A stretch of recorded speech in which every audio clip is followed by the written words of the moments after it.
মানুষের ভাগ্য পরিবর্তন করার রাজনীতি করতে চায় বিএনপি। স্বৈরাচার বিরোধী যে আন্দোলন, সেই নেতৃত্ব কিন্তু বাংলাদেশের জনগণকে এই বিএনপি দিয়েছে। বিএনপি দেশ ও দশের রাজনীতি করে, গরিব মেহনতি মানুষের রাজনীতি করে।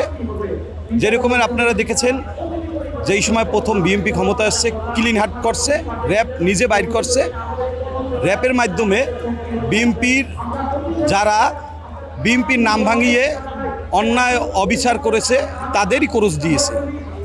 আপনারা বিগত দিনে যেরকমের দেখেছেন, এখনও সেই রকমেরই 5 তারিখের পর বিএনপি নাম ভাঙিয়ে যারা নৈরাজ্য সৃষ্টি করছে তাদের পদ থেকে অব্যাহতি দিয়েছে, নিজ দায়িত্বে নিয়ে তাদের জেলখানা হাজতে ভরে দিয়ে দিয়েছে। এখন মূলত ব্যাপার হচ্ছে, বিএনপি চায় ভোটের রাজনীতি করে, বিএনপি চায় মানুষের মৌলিক অধিকার ও সামাজিকভাবে রাজনীতি করে মানুষের ভাগ্য পরিবর্তন করার রাজনীতি করতে চায় বিএনপি, যেইটা আমাদের তারেক রহমানের মেসেজ। আপনি দেখেন, যাদের বহিষ্কৃত করা হয়েছে তাদের দলে নেওয়া হচ্ছে না। যেরকমের আপনি দেখেন 5 তারিখের আগে অবৈধ ভোটে যারা নির্বাচন করেছে তাদের কইলাম কোনো রকমেরই তাদের ফ্লোর দেওয়া হয় নাই। আপনি বিগত দিনে বরিশালেও অনেক লোক আছে যাদের বহিষ্কৃত করা হয়েছে। এই রকমের কোনো লোক, দাগি লোক বিএনপি কোনো সময় স্থান দেবে না। যেই রকমের আপনি একটা উদাহরণ পাবেন, সমুদ্রে অনেক জেলে মাছ ধরতে যায়, সবারই আল্লাহ তাআলা রিজিকে কিছু না কিছু দেয়। এই রকমেরই আপনি বিএনপিতে বৃহত্তম একটি দল, সমুদ্রের মতন অনেক কর্মী নেতা আছে যোগ্যতাপুল, কেউ গেলে কেউর জন্য বিএনপি বসে থাকবে না। যুক্তরাষ্ট্রের 1 নম্বর জিম চেইন গোল্ড জিম এখন আবারও বাংলাদেশে। বসুন্ধরা আবাসিক এলাকা ও বসুন্ধরা সিটি শপিং মলে।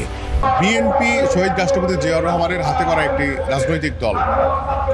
বিএনপির প্রতিষ্ঠা লগ্ন থেকেই শহীদ রাষ্ট্রপতি জিয়াউর রহমান জনগণের দল হিসেবেই এই বিএনপিকে সৃষ্টি করেছেন। তারই প্রেক্ষিতে আমরা দেখেছি যে একটি ভঙ্গুর বাংলাদেশ স্বাধীনতার পরবর্তী সময়ে যখন শহীদ রাষ্ট্রপতি জিয়াউর রহমান প্রেসিডেন্ট হিসেবে ক্ষমতা গ্রহণ করেন, তখন থেকেই এই একটি ভঙ্গুর তলাবিহীন রাষ্ট্রকে তিনি একটি আধুনিক বাংলাদেশ হিসেবে বিনির্মাণ করেছিলেন। তারই ধারাবাহিকতায় দেশের বিভিন্ন পর্যায়ে বিদেশিদের ষড়যন্ত্র, বিভিন্ন চড়াই উতরায় পারিয়ে সমস্ত চড়াই উতরায় বিএনপির নেতৃত্বে কিন্তু বাংলাদেশ এখন পর্যন্ত এগিয়ে যাচ্ছে। তারই ধারাবাহিকতায় আমরা দেখেছি বিগত 17 বছর স্বৈরশাসক শেখ হাসিনার যে স্বৈরাচারী আন্দোলন আমরা করেছি, স্বৈরাচার বিরোধী যে আন্দোলন, সেই নেতৃত্ব কিন্তু বাংলাদেশের জনগণকে এই বিএনপি দিয়েছে। এবং বিএনপির যিনি ভারপ্রাপ্ত চেয়ারম্যান রয়েছেন জনাব তারেক রহমান, শহীদ রাষ্ট্রপতি জিয়াউর রহমান এবং দেশনেত্রী বেগম খালেদা জিয়ার সুযোগ্য পুত্র। আমরা জনাব তারেক রহমানের বলিষ্ঠ নেতৃত্বের কারণেই এই যে বিগত 2024 সালের জুলাই আন্দোলন হয়েছে, সেই আন্দোলনে তার যে মেধা, তার যে মনন, সেখানে তিনি মেধা ব্যয় করেছেন এবং তারই পরিপ্রেক্ষিতে ছাত্র জনতার গণ অভ্যুত্থানের মাধ্যমে আমরা একটি নতুন বাংলাদেশ পেয়েছি এবং এই বাংলাদেশ থেকে স্বৈরাচার পালিয়ে যেতে বাধ্য হয়েছে।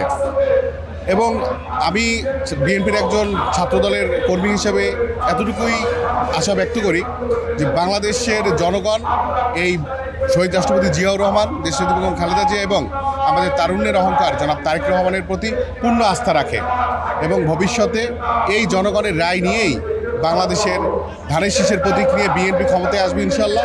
এবং সেই বিএনপির সরকারের নেতৃত্বে থাকবেন প্রধানমন্ত্রী হিসেবে আমাদের তারুণ্যের অহংকার জনাব তারেক রহমান এবং তার নেতৃত্বেই ভবিষ্যতের সকল স্বৈরাচারী মনোভাব, বিদেশি ষড়যন্ত্র সহ সমস্ত ধরনের অপচেষ্টা বাংলাদেশের বিরুদ্ধে যারা করবে সেগুলোকে রুখে দিয়ে বাংলাদেশ একটি সুন্দর রাষ্ট্র হিসেবে বিশ্বের বুকে মাথা উঁচু করে দাঁড়াবে ইনশাআল্লাহ।